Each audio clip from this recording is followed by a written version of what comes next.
So I believe in the local church. I believe it is, and it sounds cliche, it is the hope of the world. I believe the way the local church goes is the way our society's going to go. What if wrong thinking was exposed in people's lives? And I think that's what we're doing with worship is, hey, like you've had this kind of surrounding you, this thought process, this mindset. Man, let's change that today. We're able to lift that. So now if we're in that heavenly plane, that demonic plane can't come near us because there's a buffer between us, that worldly plane. Now, more than ever, it takes guts to live for God. On this podcast, we're talking to leaders, coaches, politicians, and industry influencers about what it takes to live the God kind of life. You're listening to the It Takes Guts podcast with Bill Scheer. Well, it's my honor to welcome you back to the show today. I'm Bill Scheer. I've pastored Guts Church most of my adult life and absolutely love the life that God's privileged me to be able to live.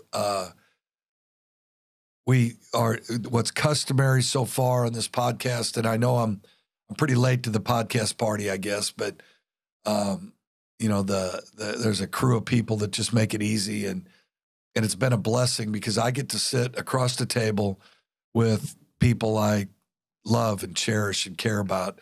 And today I'm here with one of the top men in my life, Opeta Vai, American Samoan, worship leader, man of God. You know, it's interesting. I talked to Opeta when he walked in, that I refer a lot of times to the children of Issachar, who are men of valor, who understood the times to direct Israel. And that's what's missing in a lot of ministry today, especially generational ministry where, you know, I'm 64, I'm in a bit of a previous generation from you. But for me, you're one of those children of Issachar. You're one of those men of valor to direct us what to look at. So we could just talk from here. I thank you for being on, O. No, thank you so much. It's an honor to be here with you. Honor to be a part of the podcast party. But it's so cool. I think I've been a part of Guts Church, 11 of the 30 years, and it's been up since I've been a part. So thank you. Well, you got a great marriage. Looks from my vantage point. Yeah. You got a bunch of babies. Let's talk about them. Yeah. So 3 kids. Karen and I have been married for 10 years now. So, you know, first year of babies having babies, man. Babies having babies. So Sam is our oldest. Opeta Samuel Vai.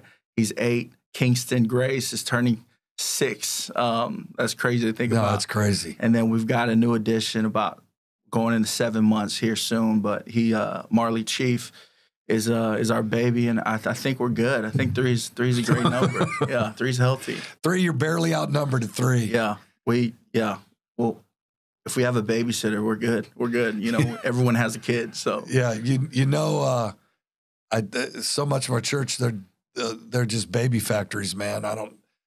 It's funny because a lot of media today, they'll say, well, young people are staying away from church and young people aren't getting married and having babies. And I'm thinking, man, our church is full of young people having babies. So I don't know if we're the exception. I don't mind being the exception there. But so you are Samoan, but you grew up in Tulsa. Yes, grew up in Tulsa, moved here when we were 15. I was 15. My parents moved here to go to Bible school. And I mean, after 10 years, you're an Okie. So we've been here since 2003. It's crazy to think about, but so you're an Okie. I'm an Okie. Moved all 5 of us here. Parents got 5 kids, and man, it's been culture shock. American Samoa's the American side of the Samoas. If you don't know, it's, you know, independent Samoa and then American. But it's still a culture shock. Do they get along, the 2 Samoas? They don't beef for sure, but they do. They do. My mom's actually from American Samoa. My dad's from independent Samoa. So moved over, found the farmer's daughter, and his history from there. Yeah. Wow. it still tickles me. I mean, it's funny when like friends of mine in ministry that'll watch a podcast or watch something on the internet and they'll say, "Man, how big's your worship leader, man?" And you guys that don't know, Opeta's he runs our music department. He and Kate, and it's funny because a dear friend of mine said, "Yeah, you got this massive Samoan and then a little blonde-headed girl that leads worship with a hatchet." Yeah. But, so I'm down for whatever with you guys. I mean, it's just amazing. Last night I was just standing there during the music, just thinking, this is so freaking powerful. It's crazy.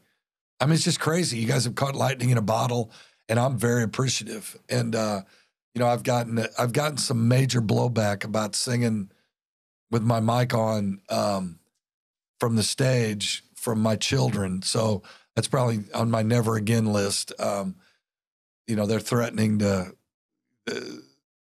leave the faith if I don't quit doing it. So I've hung that up. So I'm going to leave it up to you. No, but you get it started every time. So thank you. Someone's got to get it started.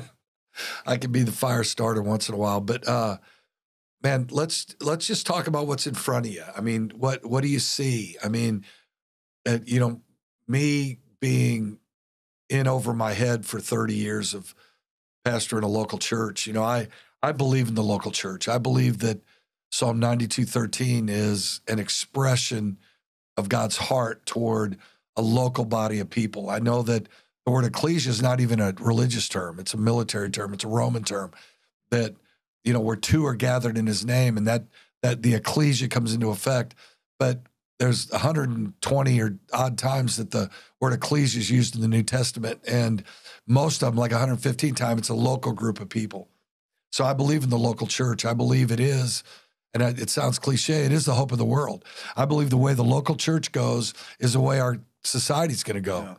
Yeah. We could point things out in government. We could point things out in either local, civic, or state or federal, that it all hems from something that the Bible says that judgment starts in the house of God. So the church starts allowing things, and I think it seeps into our society, and then we want to talk about them going to hell in a handbasket when we probably initiated it. So what do you see in the church as a 30-year-old leader, where we're going, what's in front of us, just unfettered? I'm a visionary. I've got things out in front of me, and it doesn't seem to be slowing down. But what do you see? Man, I think you talk about it all the time from the stage. Like, starting this was, pastoring the unchurched. And I think we've seen the unchurched kind of get churched and then kind of swerve back around into, guts. But I think a lot of the people that we're leading now are people that are churched, that maybe it was done in a different way than it's meant to be. But I think just things become tradition and become religious.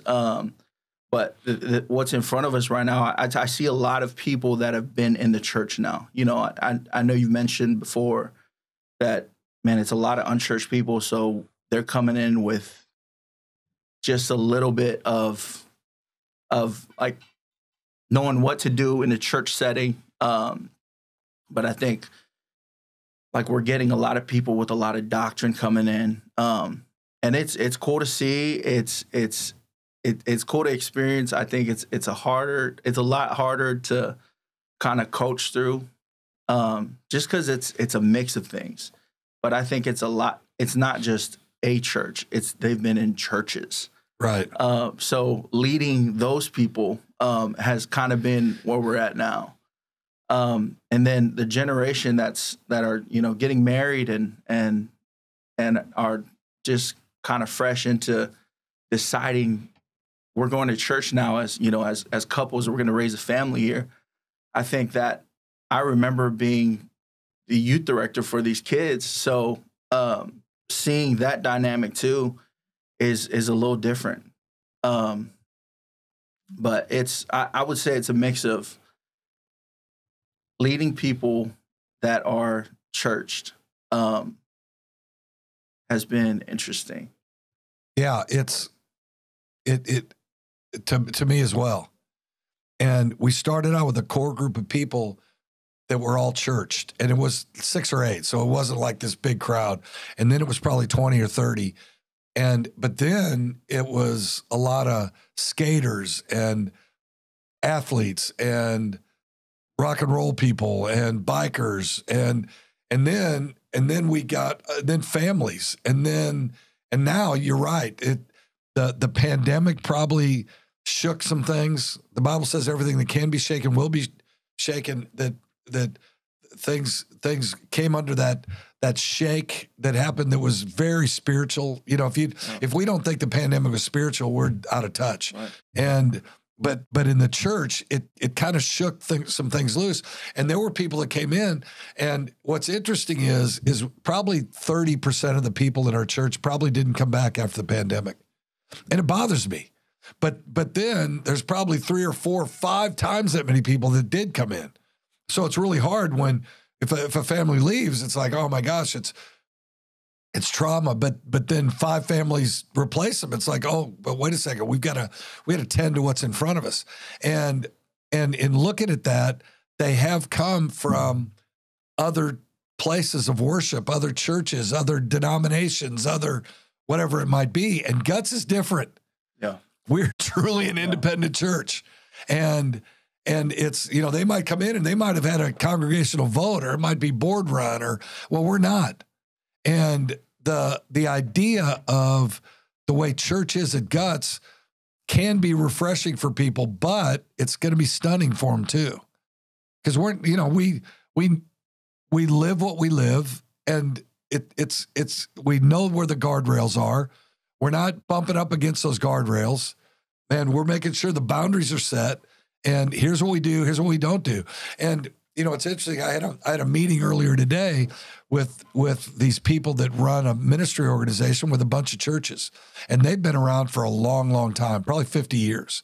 And I'm talking to them, and I said, "Hold it. There's people that have been in it for so long, they've forgotten what doesn't work. They've forgotten what they don't want to do." Yeah. And for me, having young guys like you that have been come to our church in waves, it's like, oh yeah, this is what we don't do. This is what doesn't work. So we're not going to do that stuff. And when I say doesn't work, the bottom line is we want to win the lost and make disciples, and then develop disciples who make disciples, right. And see it, but then win the lost and make disciples, and develop disciples who make disciples, right. And win the lost. See, so that's that cycle. That's that flywheel that's turning. Yeah, it's been interesting with like immersing people in the culture, and I think both those words are something that, you know, it's in our vernacular, but like culture immersion, you have to communicate it like you're not muzzling the ox.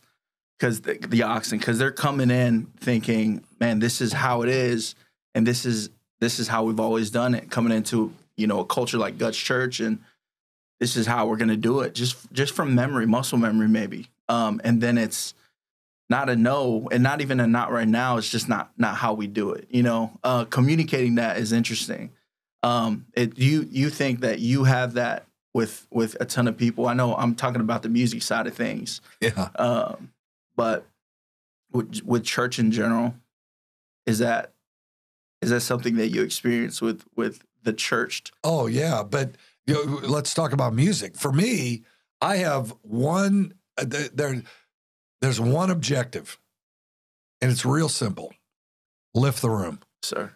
However, people are coming in here, because let me tell you, however many people are in our services, you know, there's hundreds of people that are there. Most of them have been traumatized recently. So if we come in and, you know, I mean, if it's just like, to me, if it's, look, we're here, we provide music at church to lift people and to get them on a higher plane and to lead them to that higher plane. Well, you guys, let me tell you, have made it an art form where we can lift the room, and that's the sole standard. That's the objective of the music of our church. And I get it that people say, well, we want to usher in the presence of God and we want to set the stage. And it's like, I get all that. But all I'm thinking about is people coming in that are downtrodden, people coming in that had a knockdown drag out with their wife on the way to church, people coming in that have lost touch with their teenage kids, people coming in that might have failed in marriage or might have failed in ministry or whatever it is. What do we want to do? We want to lift them. And I believe that a rising tide lifts all ships. Yeah. Well, let's lift everybody. Yeah. So it's going to be a little louder than you expect. It's going to be a little more aggressive than you expect. But like last night, I went back to the band room after church and just thanked you guys. It was so powerful, just amazing. And most of it is just fruit from our church. Yeah. I mean, I look at it. One of the guitar players grew up next door to me. He's 35 years old now. You know, thriving business, but you know, we had a relationship in the driveways of our homes where he grew up with our kids. So for you, you've taken that objective and you've put meat to the bone. You've taken that concept and you've said, okay, it's not going to be theory. Here's what we're going to do. And it's just explosive. It's just amazing. Something you said, man, it was a Wednesday night, I remember, but it's probably been a couple of years now. And the question was, what if wrong thinking was exposed in people's lives? And I think that's what we're doing with worship is, hey, like you've had this kind of surrounding you, this thought process, this mindset.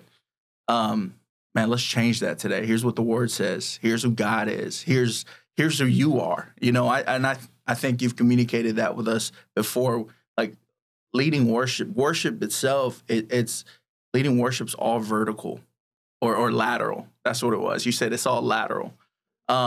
So just putting people in a place where they have a heart of gratitude and they're just thankful. I think it changes everything about the room. Lifting the room is just, man, what you've said before, just exposing wrong thinking. Well, the doctrine of my life is he'll never leave us nor forsake us. So much of church music is, God, please send your Holy Spirit. God, please do a miracle in my life. God, please. It's like, wait a second. Here's my doctrine. Everything God's ever going to do, he's already done. It's good. It's finished. Okay. Healing is finished. Provision's finished. Shelter's finished. Peace is finished. Jesus said, we don't have to pray for peace. We don't have to pray. No. He said, look, my peace I give you, my peace I leave you. They're not like the world gives. See, so often we're praying for this worldly peace, this tranquility. Jesus said, I didn't come to make you comfortable. I came to give you a sword. In this world, you'll have tribulation. Well, people are coming in with the tribulation. So what do? We rise above it. I believe there's 3 planes that we live in. There's a natural plane that's in the middle. There's a heavenly plane that's above us, that we're seated in heavenly places in Christ. And then there's a demonic plane that the devil's trying to pull us into. He's trying to pull us into poverty. He's trying to pull us into sickness. And then it'd be chronic sickness. Now that's a spirit. See, and we have to look at things and it's amazing. Sandy and I talk a lot, and invariably half the times we're talking, my wife and I, she'll say, this is spiritual. And it's because everything's spiritual. And if we look at that, we're dealing with this thing. The root of everything is spiritual. So now that we're able to lift that. So now if we're in that heavenly plane, that demonic plane can't come near us because there's a buffer between us, that worldly plane. See, so it's as simple as that to me. We're trying to lift people, you know, that what did Jesus say? Lift your head, open your eyes, look at the fields. They're wide unto harvest.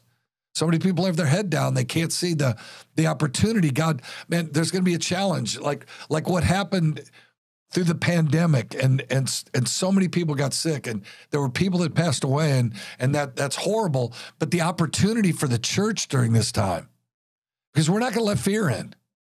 Man, we're not going to let through the election cycles, through everything that's political, through all the social media, we're not going to let fear in, because fear drives the world today.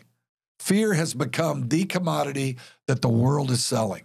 Well, you know what? Perfect love casts out all fear. Yeah. We live in an environment, we live in a kingdom with perfect love. That's good. Just what you said about, everything elevating or an opportunity for the church through the pandemic. I think it's kind of it exposed a lot about where we needed to go with what we were doing now. And I know you've talked about, man, the culture won't change. The word's never going to change. But the methods are going to change. And I think that's one of the things that we've seen, just elevating that was what was exposed was, man, the fear that was driving it. And then how we were doing things. I think it kind of changed the game for us in a good way, which was kind of opposite of what the world was seeing with the pandemic. But it's, man, I've seen it with everything we're doing, from the production side to reaching people on stream, to getting people to the church, filling the house has been a game changer for people to see that we've elevated, but also that we're not going to bow to fear. We're not going to bow to what's hovering over us. Right. Absolutely. And I still live by the master threw a feast, had a party, invited special guests. They didn't come, invited everybody. There was still room in his house. And he said, go to the highways and the hedges and compel them in, that my house may be full. The whole idea, I love that whole idea of big church, because big church is big results, but it's also big work. It requires big shoulders. And what the world is always going to try to do, it's going to try to expose cowardice in leaders, especially in the body of Christ. And are we gonna we're gonna try to cancel you? We're gonna show that you're a coward. And that the pandemic, if nothing else, I just thought, man, 42 years ago, I made a commitment to God. I was going to be in his house every day, or every week, every Sunday. I didn't like church. Church wasn't. I didn't relate to it. There weren't any of my kind there, and I realized all that. So I had plenty of excuse not to go. But I thought, God, I commit. I'm going to be here every Sunday. Well, then a couple Sundays, the pandemic happened. They asked us to interrupt church. So a couple Sundays happened where I'm preaching to nobody in an empty auditorium to people online. And I thought, I think we could do this. I think it's great. And then, but then wait a second, that commitment that I made that commitment over 40 years ago to God as a brand new Christian. I knew nothing. But I knew that there was honor in God's house. So I'm going to honor his house. So we came back to church maybe before a lot of people did. And I had to fade the heat for it. But that commitment I made to God, I was keeping that commitment. I was keeping my word. And I think that's huge. Like commitment, something you talk about, entering a room with no exits. I know that, it's been 30 years of the church, and I was in high school when some of your kids were in high school, just kind of hearing that in the community. And like, even when I wasn't going to church there, but the culture was so heavy about, hey, you keep your word, you show up when you say you are, and you're going to make it happen if you said it, you walk that talk.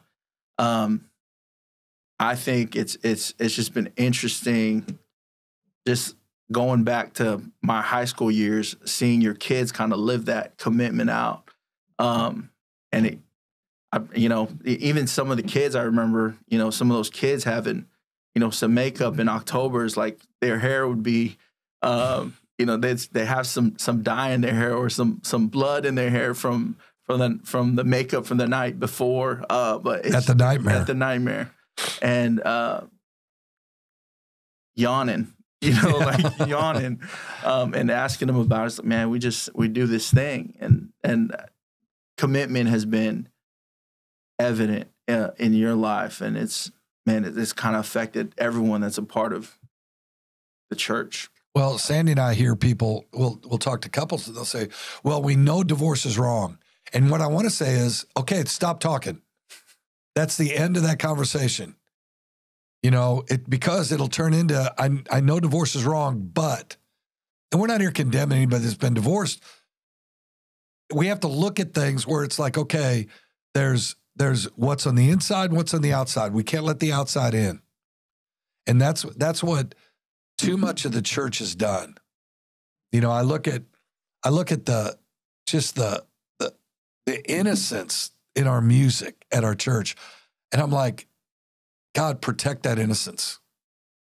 God, protect it, because, man, I've looked at the music industry, and then the music industry in the church, and the music industry in worship. It's like, that's not good for me. And for the body I'm overseeing and I'm leading. And you've just been a godsend. I mean, the whole team. No, it's been incredible. And I'm appreciative. Thank you.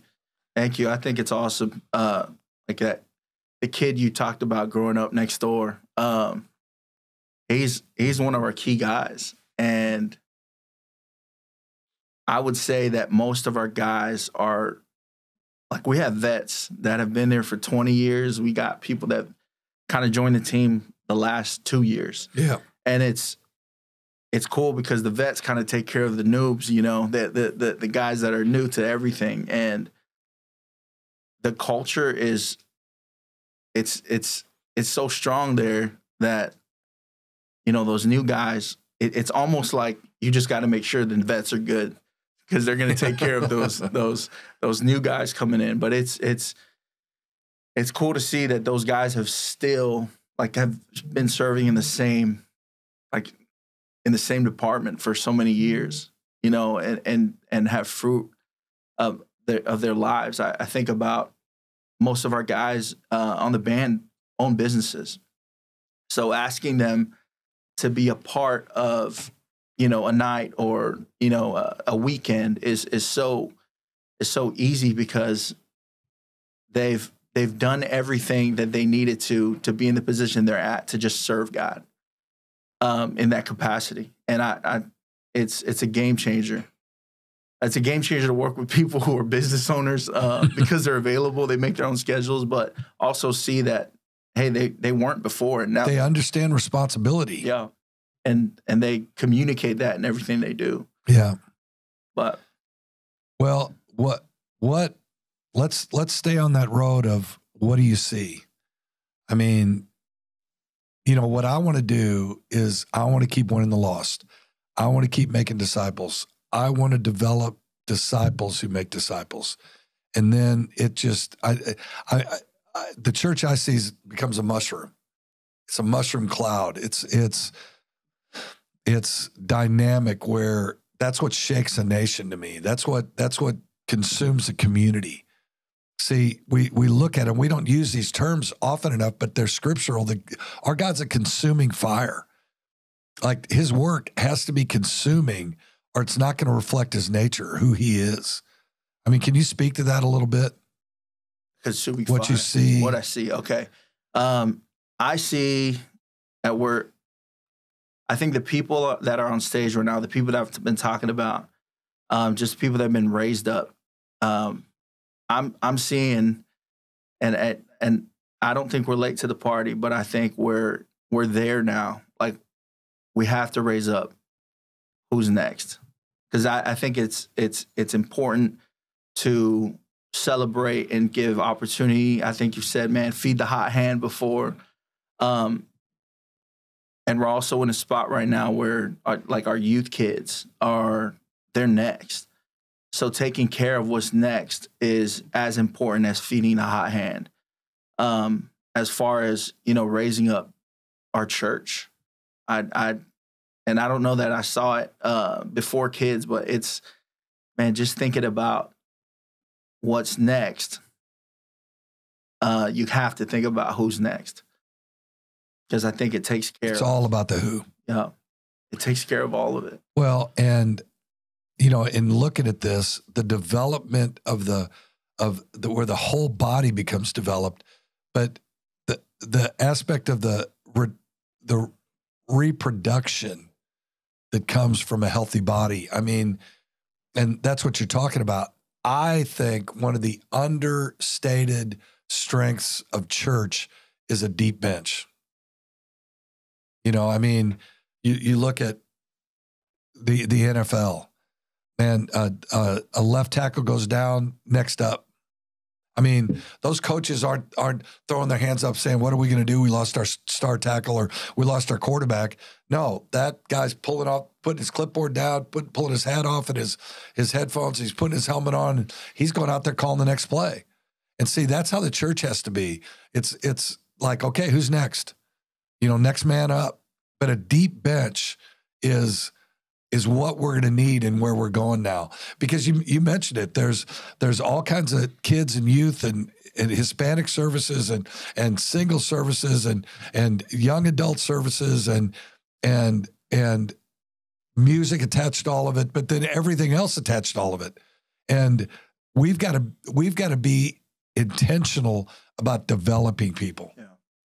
It doesn't just happen. I mean, because you're going to lose who you are without the intentionality of development. That's good. And I'm still in development. I'm looking at it Taylor in Brooklyn, who are your age, and Kennedy. I mean, she's my baby, and she sits in meetings, and man, she's pointing her finger at me and demanded. I'm like, oh my gosh, we've reproduced, and I think that what I appreciate about you, the team that you oversee, is you're up for whatever demand hits you. We had a 60-day revival a year ago that you guys had music every day for 60 days and didn't skip a beat. Everybody's happy. And I'm like, wait a minute, there's something to this. Something's going on here. Yeah. I think the buy-in for 60-day revival was, I mean, you found out who was down and not, I wouldn't say that no one was down, not down. Everyone was just ready to go. Yeah, shocking. And the buy-in was huge. And I think just the way you casted vision for it changed the game for everyone that was on the team. Well, it was easy for me to lead because from the inception, it was like, okay, here's the plan. Don't plan anything. Let's just show up, unlock the doors, flip the lights on, and see what happens. And it was explosive. And a lot of it, like 90% of it, was music driven. I mean, it just was set. It set the atmosphere. It lifted. Everybody came in lifted. People couldn't wait till tomorrow. Man, it's like, oh my gosh, there was almost an anxiety about getting a good seat or about getting there. And that's a healthy church. You know, and in looking at it, nobody was like, oh, we got to do this again. And almost it ended on Easter of 2021. And people were like, wait, what are we doing now? Right. Wait, it can't be over. Yeah. You know, it was funny. Yeah. No, so 60 days for us, like from our point of view, I think it was like 60 days of prep. Like it was all preparation. You know, I think it was easy for us to come in and execute the music, but being able to flow with what God was doing now. And I mean, looking back at it now, it was all just 60 days of prep to just flow and just make sure that, man, we were setting up you to communicate the word, but also the Holy Spirit wanted to do whatever he wanted to do. We were just down. No, so many times I'd get up and it'd be like, I don't really know what to do. I didn't say that. You got to put your game face on that. But it's like, okay, we're just going to flow. Yeah.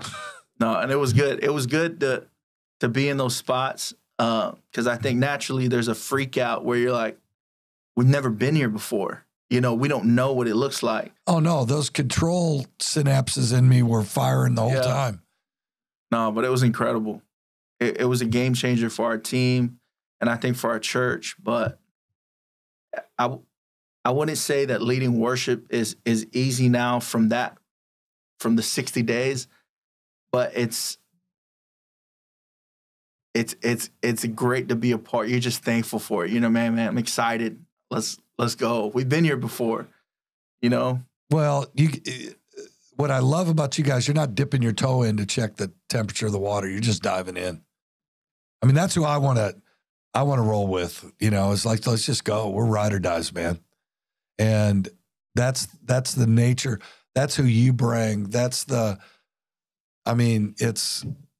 working with people like you make everything worth it. I mean, it really, you're such a joy in my life, on our staff. And honestly, I could get up and say, I love everything about church, even the parts that are hard to love. I love all of it. And it's pretty amazing. And I want to thank you very much from the bottom of my heart. I owe you.